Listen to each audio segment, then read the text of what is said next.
Tonight we're going to introduce you to Dr.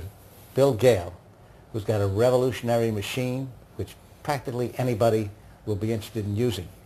There are very few doctors in the United States who have this machine, or as a matter of fact throughout the world, because it's a breakthrough in technology which can make your skin look younger and free of freckles and marks and other disfiguring things. It also treats a variety of diseases, but he'll tell you more about that.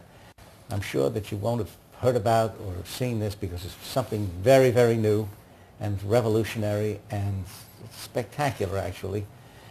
Bill, Yes, you were telling me about this machine. As a matter of fact, I confess that you used it on me.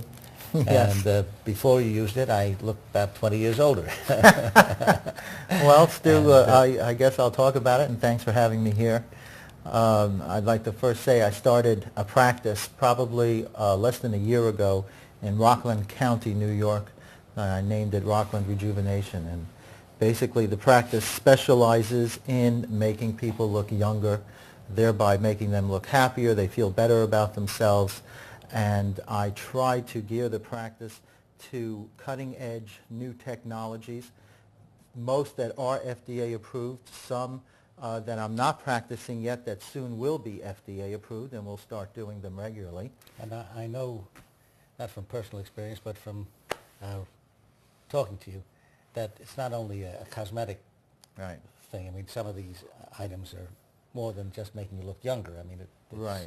treats a variety of diseases that Right. are disfiguring. Well, and exactly that is one of the treatments that we will start performing is known as facial reconstruction and the art of injectable implants, which is not yet FDA approved, but for people who have had a chronic illness that has caused muscle and tissue atrophy in the face, such as you'll see sunken cheekbones, you'll see wasted temporal areas, which are the sides of the forehead, especially in some HIV-positive patients, and other people with chronic illnesses have a very atrophied, or I should say a sick type of look, and they feel terrible about themselves, although on the inside they feel pretty well.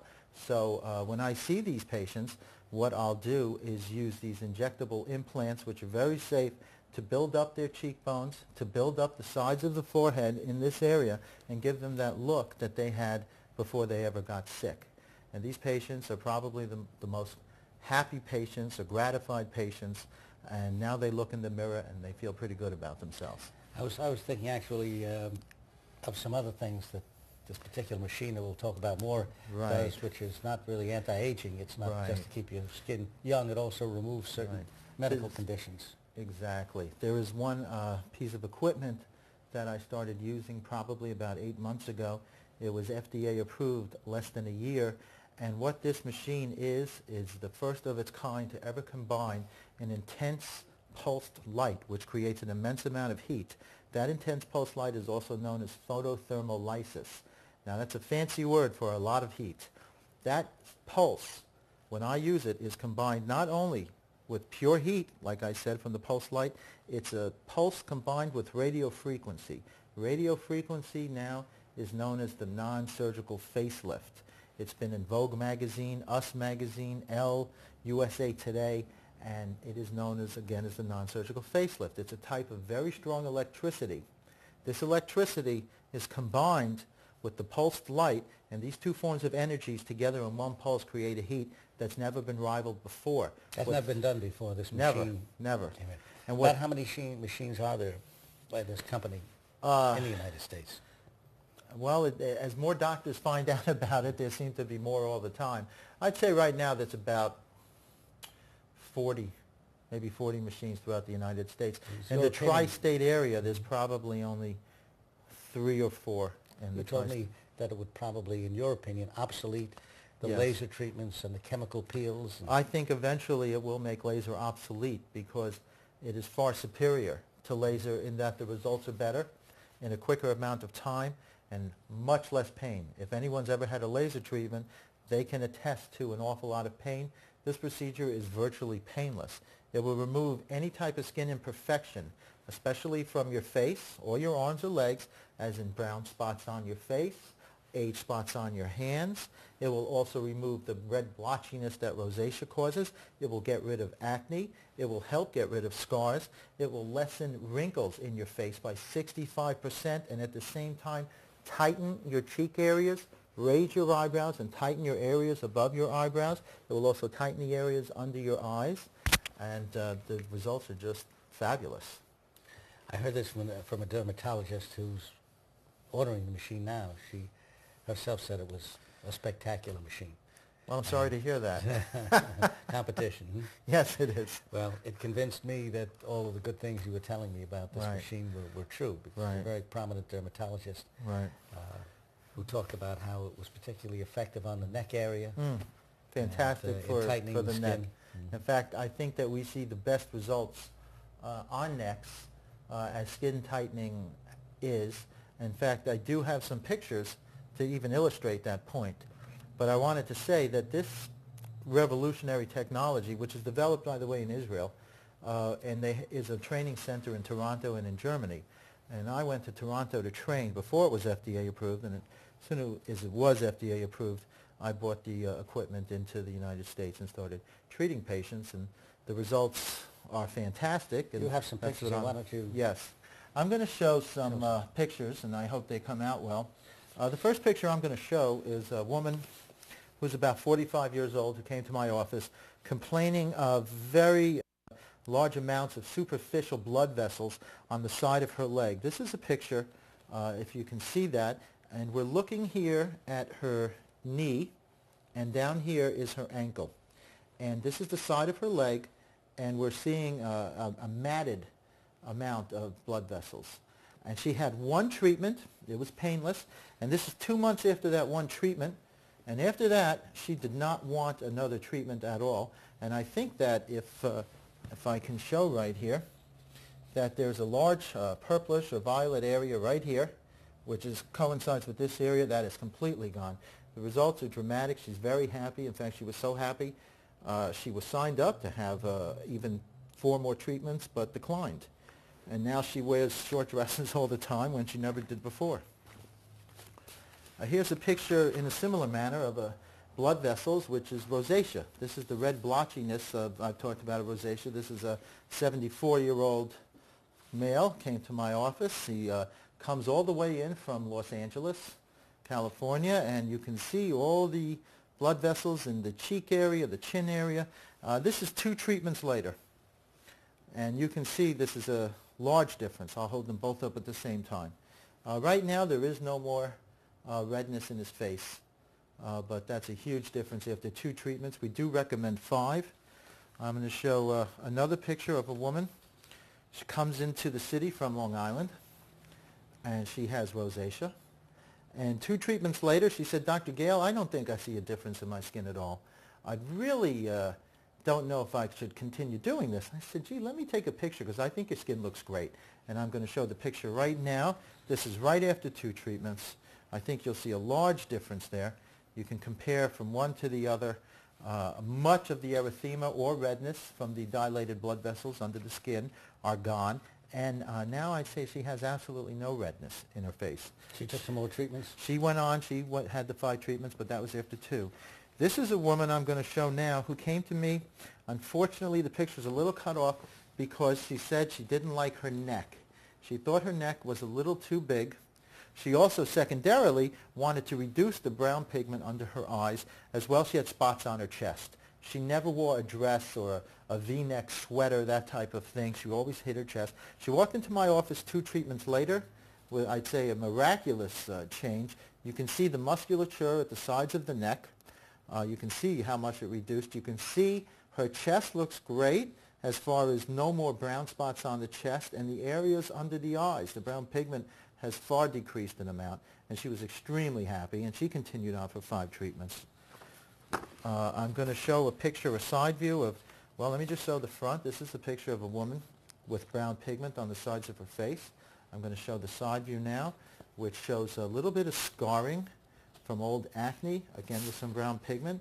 And now a picture after 3 treatments. You can see how even her skin has gotten. Her pores are almost closed, or they become very tight.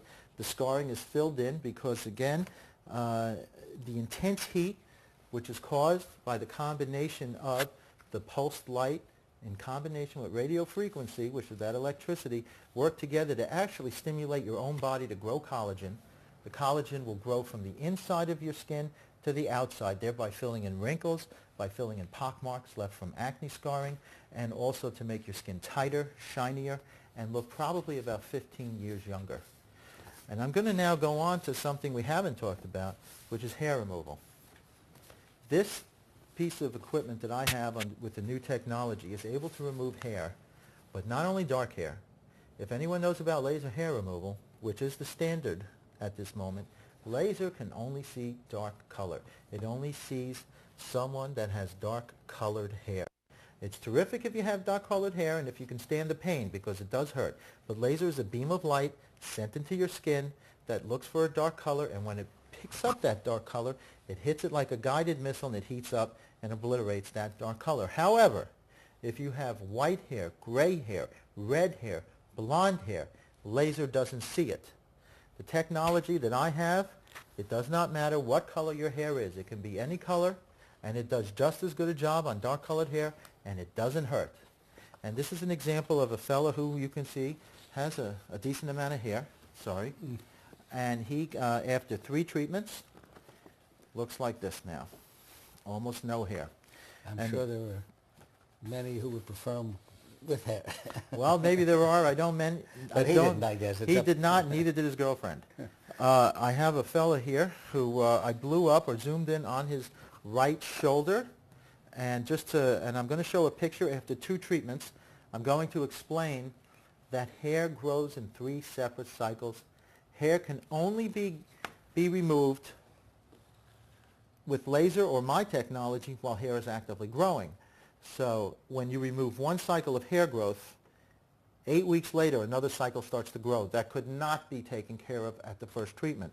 Well, this fellow had 2 treatments. This is 8 weeks after his second treatment. This is what a 3rd cycle of hair growth looks like.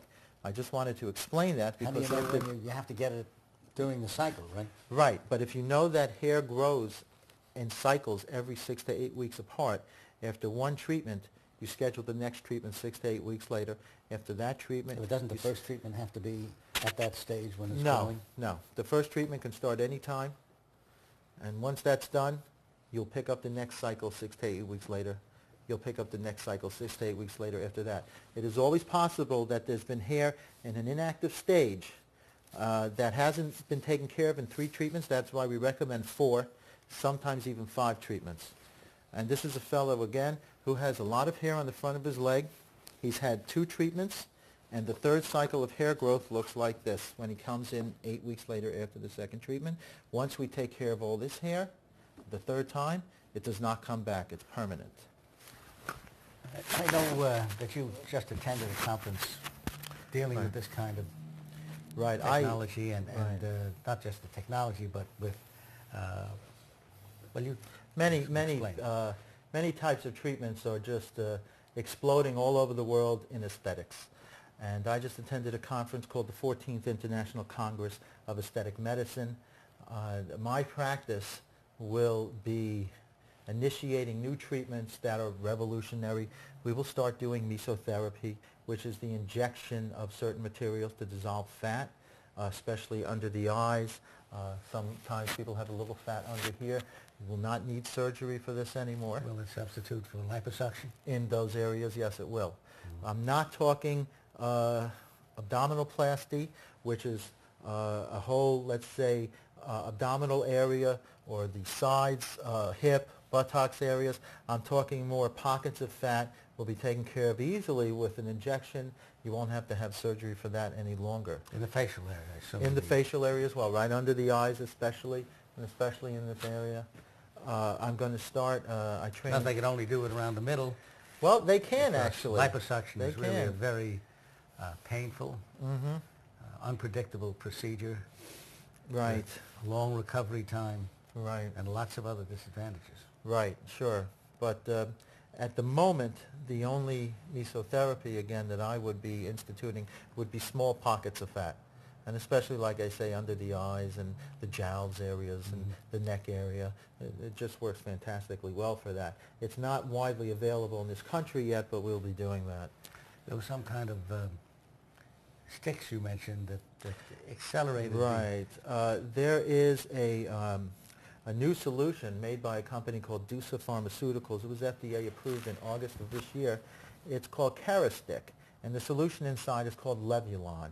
And it's a solution in a little cylinder the size of, say about 6 inches long, a little cylinder that you pop one end and pop the other end, and the solutions and powder come together. You mix it up, and when you put this solution on any lesion, and when I say lesion, on top of your skin, I'm talking about basal cell carcinomas, actinokeratoses, which are precancerous. They usually look like scaly red or whitish lesions, which will be normally on the top of your hands.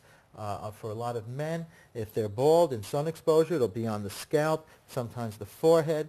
Most doctors use liquid nitrogen to burn these lesions off, which can be a little painful and leave you with a red area, sometimes a little scar. The basal cell carcinomas are usually cut off. If I now take this new solution as of August and put a dab of the solution with a cotton tip applicator on the lesion, or any senile keratosis or seborrhea keratosis, which look like little scabs on your skin, this solution will get soaked up by the lesion. 1 hour later, I will use my equipment to do a pulse of energy using that light and radio frequency together, and very low energy. It does not hurt, and within a month, that basal cell or that actinokeratosis, which is precancerous, will flake off your skin completely, leaving no scar at all. It is fantastic, absolutely fantastic. It also works for acne, and it works for very difficult to remove hair. It is really amazing. Everybody has some hair they want to remove from somewhere. I have some I'd like to get back, but yes, everyone knows as we get older, we lose hair where we want it, we get it where we don't want it. Yes. There are some other areas of practice, perhaps not as much cutting edge, but part of your practice. I know Right. Botox has become fairly common now, but a lot of Right. people don't know some of the things about Botox, its pros, its cons, and some of the vagaries of it. For example, some people I know it depends on the individual. It doesn't work as well with everyone. It does not work as well when you get older. That's usually about 70 years or more. It still will work. But I think that Botox gets a bad rap because just the nature of the actual Botox is known as botulism toxin. And there's some people, when they hear botulism toxin, they can't believe that someone would inject that under their skin. They think it is extremely dangerous. In fact, when you're using the botulism toxin, or Botox, for wrinkles of your face, you use such a minute amount of solution that it would be almost impossible for me to actually harm someone with it. The only possible adverse effect is in a certain area. An injection could give someone what is known as a droopy eyelid. The fancy word is ptosis. And the droopy eyelid usually only lasts, if it happens, for a few days, and usually imperceptible to other people. Of people get that? Oh, it has to be maybe, with me, it's not happened. But I'd say that maybe it's a rarity. It's about 1 in 1,000. But you need to see a doctor who knows facial anatomy, who knows where to inject. I know you got some special training with Botox. Right. I went to Vancouver. There's a couple of doctors out there. The one who invented. Someone who discovered that Botox works is in Vancouver. She's an ophthalmologist, and she was actually injecting her ophthalmology patients. She was injecting eye muscles, and she noticed in her patients that crow's feet were going away. Her husband's a dermatologist, and she told him. How convenient. Very. And they injected a secretary of theirs who had a lot of wrinkles in her forehead, and lo and behold, they went away, and that's how it began in 1985. So in 1985, Botox has been used for cosmetic wrinkles of the face. However, FDA approval was only about 1.5 years ago. But it has been used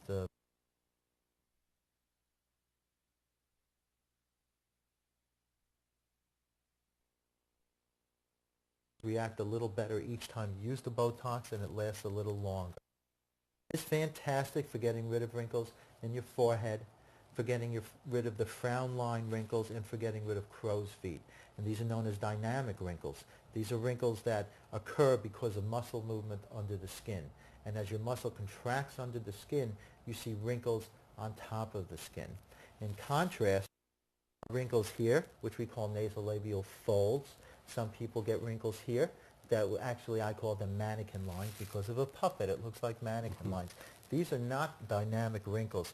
These are wrinkles that occur because of a loss of collagen. And as a lot of people know, there are some collagens down the pike right now that are excellent. They're not FDA approved, but they will last up to a year.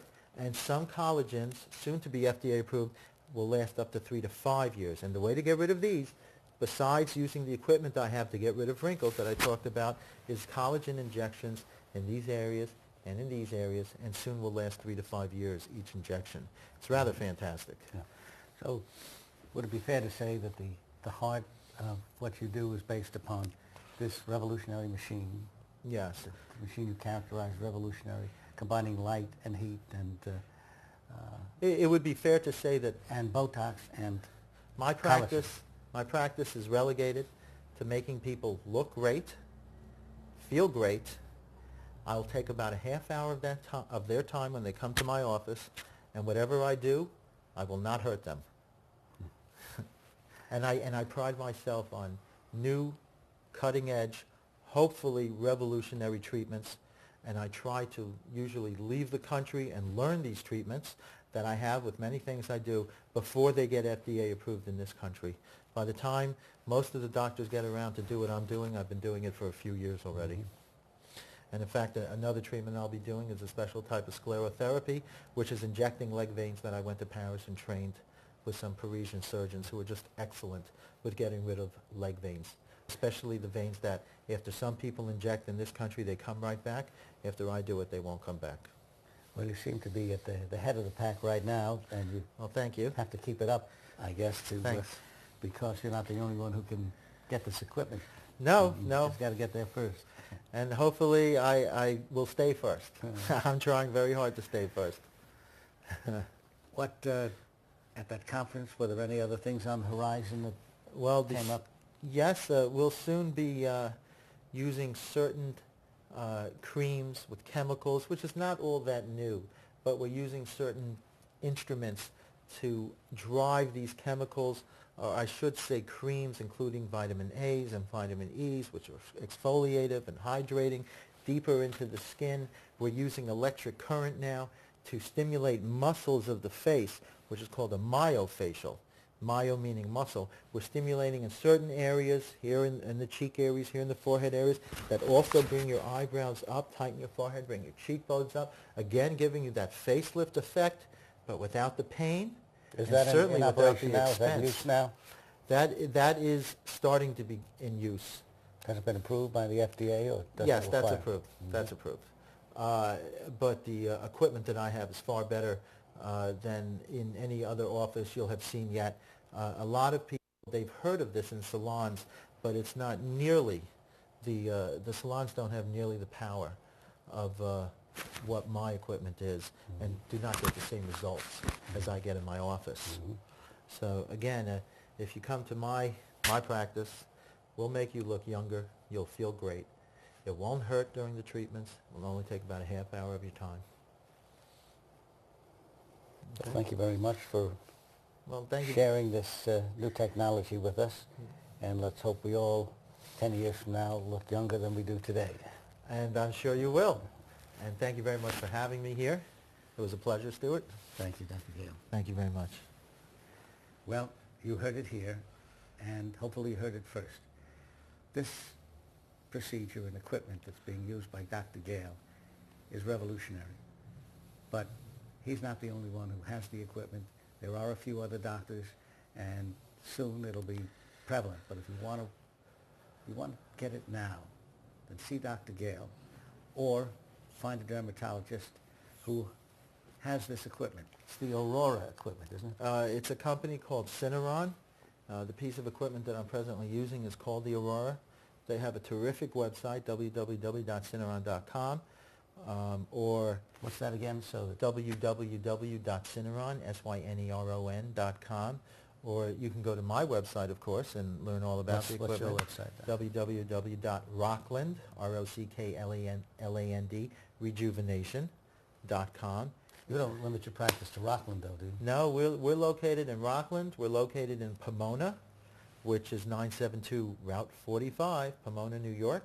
Or in Manhattan, we're 150 East 61st Street, which is at 61st Street in Lexington. And we're also located in Westchester, 11 Rye Ridge Plaza in Rybrook, New York. There are 3 locations. The toll-free number is 877-742-7217. Okay? Thank you very much, Doctor. Look forward to having you back again, because there are other aspects about your career that I want to probe into. Okay, thank you very much, Stuart. I'll see you in the office. So long. Okay, bye-bye. Come back again and watch us next time, because what you see here, you're not likely to see elsewhere. It's going to be cutting-edge programs in almost all cases. Don't miss it. I promised you things that were different when I introduced this show, and this is going to be one example. All of you can turn on your television sets and watch ER, a phony, hokey dramatization of what really happens in the ER.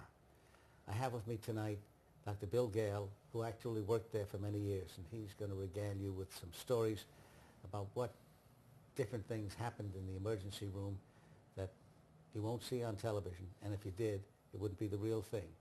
This comes from a man who worked there for many years and knows the emergency room inside out.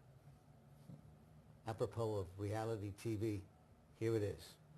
Bill, Yes. I know you worked in the emergency room for many, many years. Right. And that's a tough act to follow, isn't it? I mean, it's very dramatic situations are occurring throughout the entire day or night.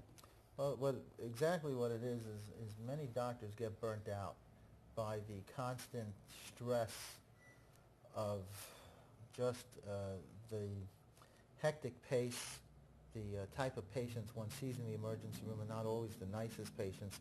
You deal with You people... really get burnt out working in the emergency room. Right. You see patients that are often, let's say, homeless, who are maybe alcoholics and a lot of drug addicts, and it's very stressful to deal with people like this day in and day out.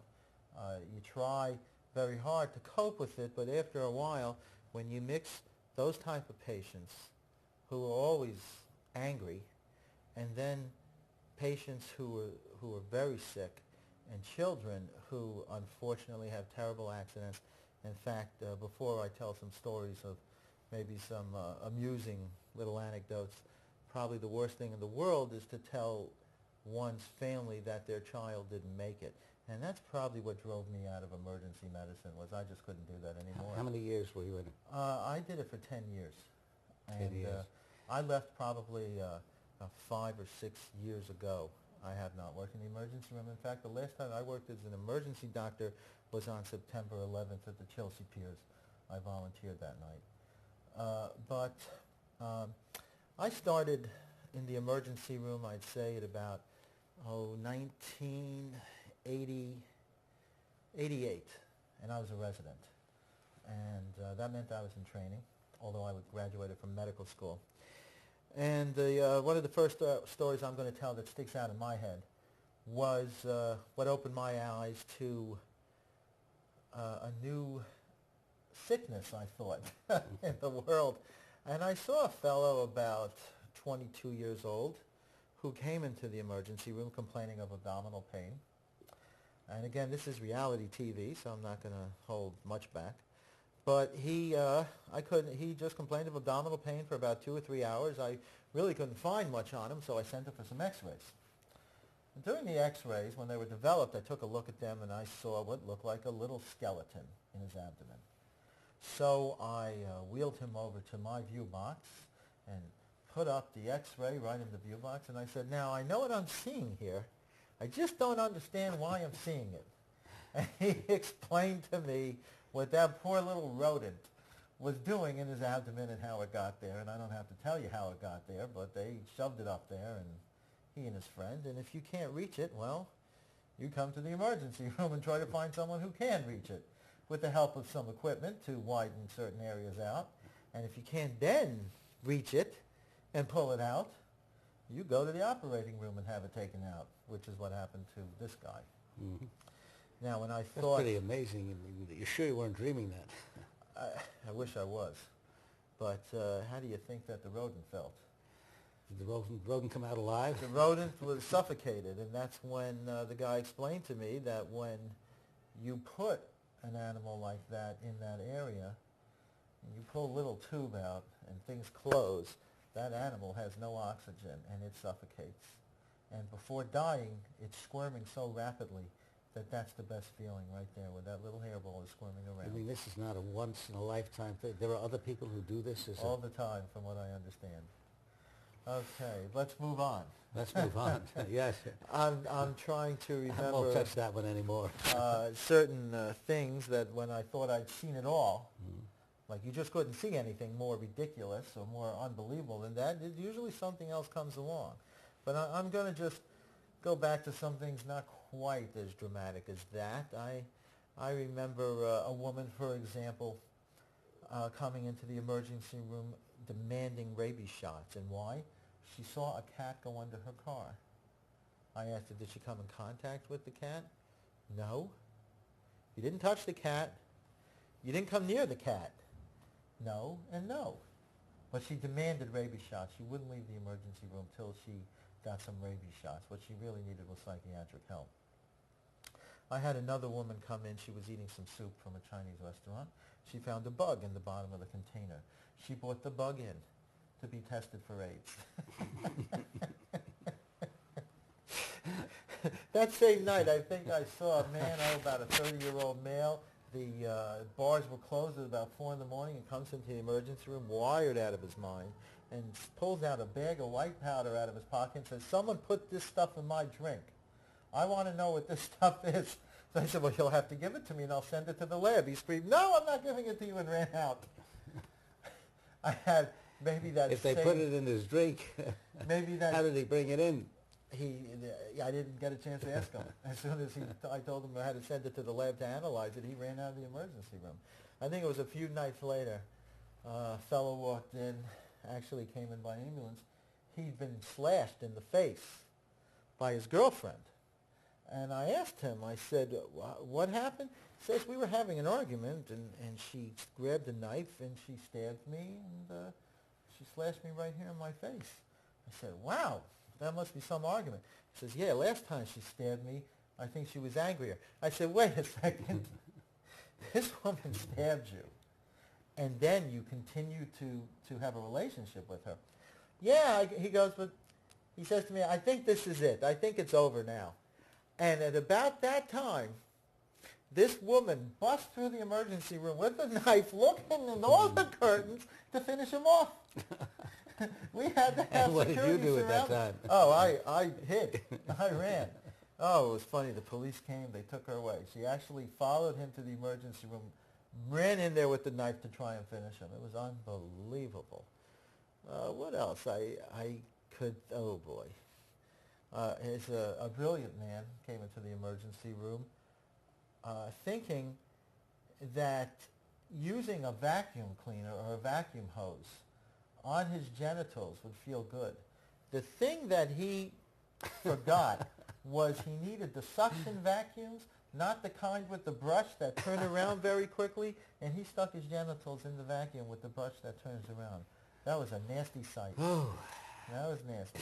What did they train you to deal with those kind of emergencies? I actually just marveled at how someone could be so, how should I say, maybe ignorant to think this was not going to hurt. The suction vacuum, I would think, might also do a little bit of damage. My God. If it was a powerful machine. Those brushes are tough bristles. They really did a job on him. Now, I remember one day, I wasn't in a particularly good mood. I walked into the emergency room, and the first chart there's usually always a few charts in a bin of patients waiting to be seen. It's about 7:38 in the morning.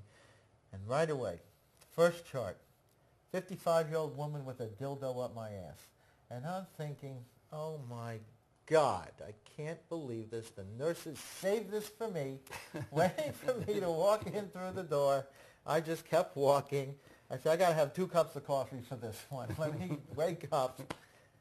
We had this woman in what we call the OB room, the OBGYN room, and I just couldn't feel it.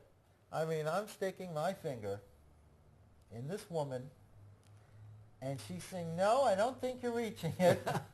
And I have somewhat long fingers, and I'm just I'm a little perplexed. How am I going to get this out? So I use what's called the vaginal speculum, which is what they use for pelvic exams. Mm-hmm. And I grab one of those and stick it in her rear end and open up her rear end as much as I can. And way in the horizon, in the distance, I see something white. Mm-hmm. And I said, is it white? And she says, yeah.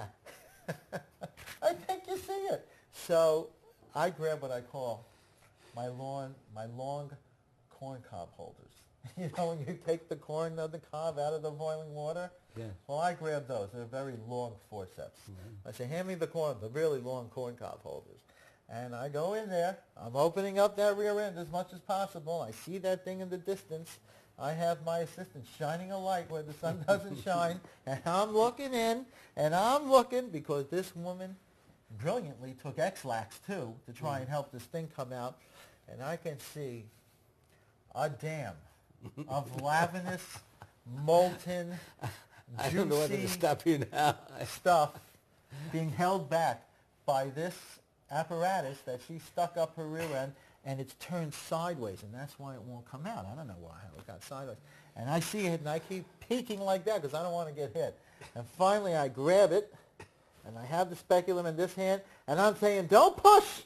Don't push it, get it out. And as I'm pulling and I'm pulling and I'm looking and I'm pulling, and then boom, it hit the wall. Oh my God, that was one of the few times I almost threw up. Missed you, though. It missed me, but I immediately composed myself as much as I could. And she was crying, and I felt terrible that she was crying. And I said to her, listen, I said, you're not the first, and you won't be the last. We see this all the time. Just Do you really see that all the time? I mean, no. No. But do I tell people we do? Yes. No. And every time I see something like that, I'm not going to see it again, and I see it the next day. But I said, you're not the first, you won't be the last. We see this all the time. Just clean yourself up, and I'll discharge you. Mm-hmm. And that's what happens, and that's what happens almost every day in the emergency room. It's always something like that. And I have I'm amazed that you lasted 10 years. That's a really tough, a very long tough time. thing, because a lot of people coming in, all of them have to be fearful. Well, I have coming into the emergency room, some of them with very serious injuries, and you're going to have to deal with one after the other, with people screaming and yelling that they want to be treated. I can say that one thing that surprised me is that as I got older, I got more emotional about the melodrama. I mean, absolutely melodrama, like on the show ER. In fact, I can relate to one story, and I'll get to ER. My cousin played Dr. Romano. Just last Thursday, he got written off the show as a helicopter fell on his head. And I think he was on the show for about 5 or 6 years. He rehearsed some of the lines with me, me being in New York, him in Los Angeles. And one day, I think it was about 8 years ago, I'm in the emergency room. We were actually snowed in. New York had gotten so much snow, I couldn't leave the hospital. I had to sleep in the hospital.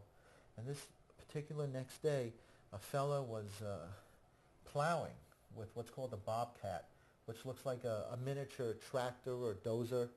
And he didn't know his son, who was 5 years old, was playing right behind him. Son came out of the house, and as he was going back and forth with this bobcat, he ran his son over a couple of times. Didn't know it. He picked him up. The police came running in. The roads were terrible. They actually ran in. Doors busted open. And I hear, doctor, please, trauma 1, that type of thing. It was just unbelievable. Luckily for me, the doctor who worked nights, I worked days, was snowed in. And I said, wake up the other doctor. We need him right now. We ran into the room, just like in the show Emergency Room, central lines, intubation in a 5-year-old, which is not easy like they show on TV. And I said, okay, hold CPR. There was no heartbeat. Continue CPR. We're giving the medicines, which is epinephrine and atropine, and we're pounding on his chest, and we're hoping to God we're going to get a pulse. Hold CPR, no pulse. Now, the people are frantic in the room, and I'm at the head. I just finished intubating him, and I'm looking around kind of in a surreal moment, and the security guards and the nurses are crying, and the parents are jumping up and down. Don't let my son die, don't let my son die, I heard in my head. And I thought to myself, it's kind of eerie. What would they do in ER? And I said to myself, oh yeah, security, take the parents out of the room. And it just hit me like that. What would they do in ER? And right at that moment, boom, we got pulses. We got that boy back. I imagine with all of the agony that you saw and all the difficult situations, and almost every one must have been difficult, that it must have been a thrill where you saved lives, because you were in a position where people were, many of the people, or most, were on the verge of It life, was a thrill. of death. It was. There were times that we would save a life, and it was incredibly gratifying. It seemed to make up for all the days that you didn't save a life, or that you told the family that one of their loved ones didn't make it, which was the way I usually met families. That's when I met entire families, when were gathered, and I was the last word. I mean, if you can imagine some family being at home and someone just passes out, let's say at the dinner table, and they call an ambulance, and 911 comes in, and they do everything they can do, and we're going to rush them to the hospital, and they get to the hospital, and the family follows close behind, and then the family gathers in a room, and they're waiting for me, the attending in the emergency room, and I'm the last word. That's how I thought about it. And I hated being that last word, because when they met me, there was no more hope. Until I actually walked in that room and said, I'm sorry to meet all if you like this, but, and eventually it came out, and I'd hear myself say those words, then I'm really sorry he didn't make it and passed away. That was the last word. It was terribly tough. And as I got older, I got more emotional, and when I was a little kid, I just couldn't do it anymore. I said to myself, if I had to tell one more family that their child didn't make it, I'm going to kill myself, you know.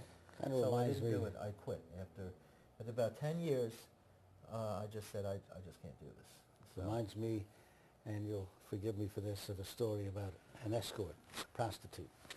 okay, I'll forgive you. Well, wait till I tell the story, then you'll see whether you think it's apropos. But it's a young lady who came to New York with $2 in her pocket, very pretty, homecoming queen, and got into the escort business. You would not think that butter would melt in her mouth. Wholesome, sweet-looking young lady. And got into the escort business, learned it fast. She told me through the library. I don't know what they have in the library that would teach her that. But, and she was a very sweet young girl. You couldn't imagine the type of things she would have to go through, like paying off the guy at the bar, paying off the elevator operator, and the others who might be seeing her in the hotel looking for a customer. But she said one day she was with this customer in a hotel room, and she just burst out in tears. She just couldn't do it anymore. She said, I can't do it anymore. Right. And interesting, the reaction of the man, who almost broke down himself. He felt so badly for her. That was the end of the line for her in that business. And there comes a point in where you're doing something that has its bad aspects to it. Right. Where Well, that's you just can't go on. similar to the way I felt. I just felt that, Burnt out. right, I just cannot do this anymore.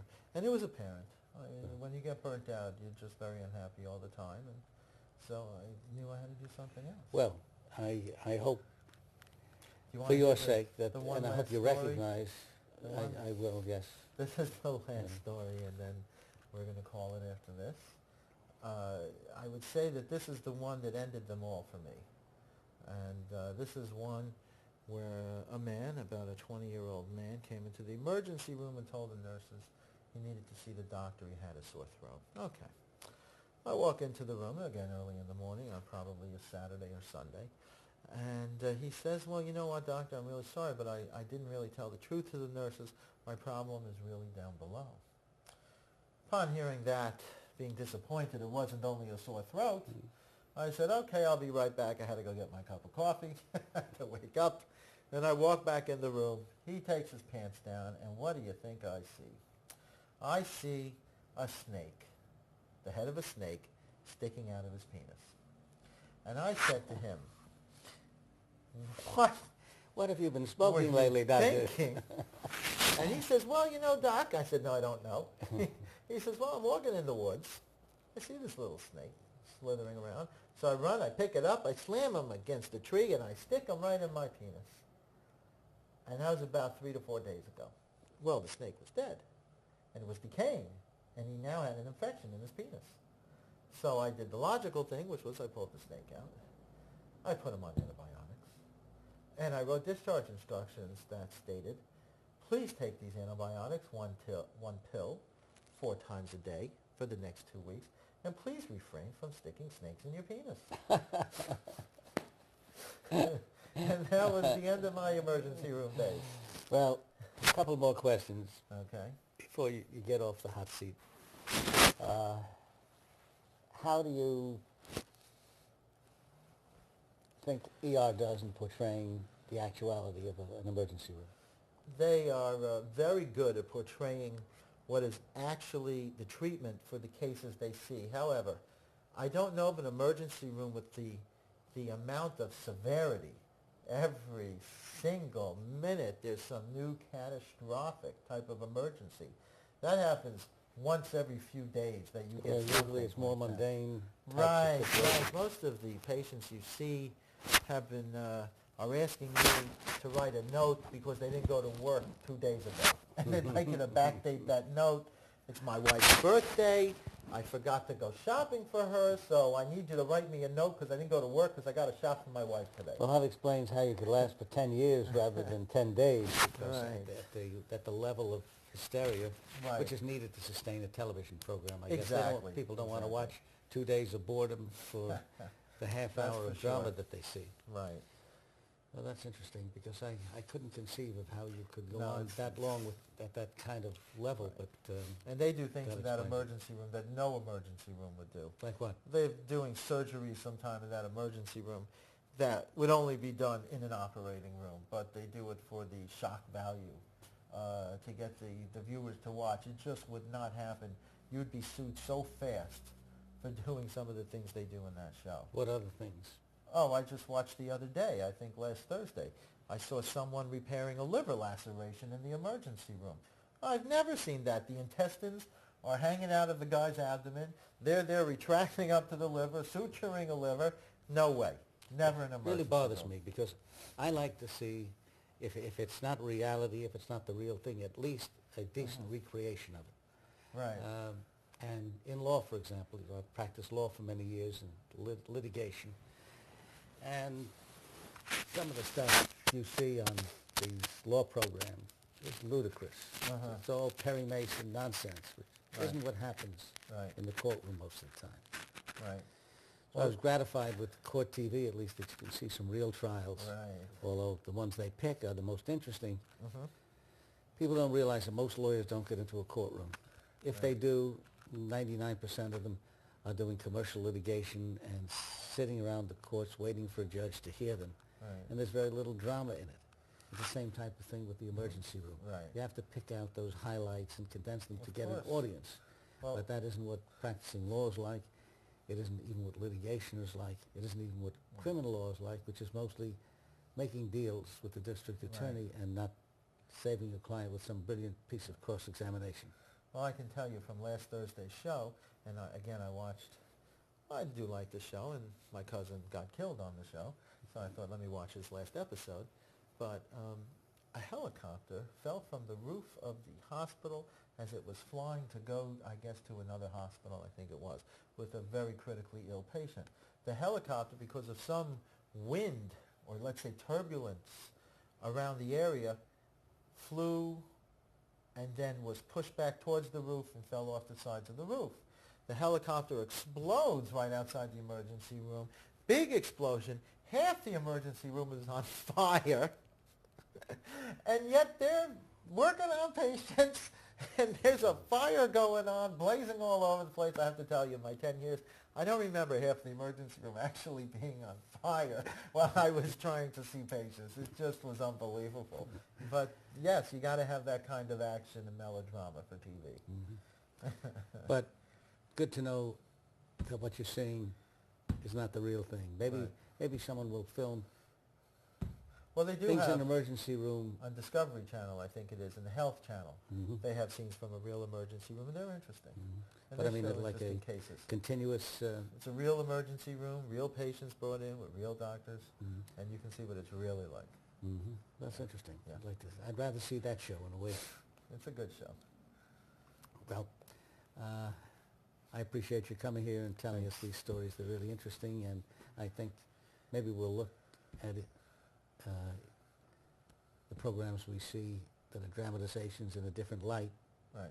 And I really sincerely think that you should be very proud of yourself Well, thank for you. all the lives you saved over that 10-year period. Thank you very much. I hope it gives you the kind of joy and pride that it should. Thanks a lot. Maybe the toughest part, that's one part, is the other, to have to tell the loved ones about Right, that's a killer. death of someone, and day after day is... That I just can't. I just couldn't do that anymore, as I said before. Well, that's ER. That's the way the ER is, not what you see on the dramatization on television. And I hope that you took something away from this about the kind of people who work in the emergency room deserve the kind of credit that firefighters and policemen often don't get. Maybe they got some since September 11th, but prior to that, I don't think people appreciated the kind of work that's being done by selfless people who are saving lives every day. That's all from inside New York for today.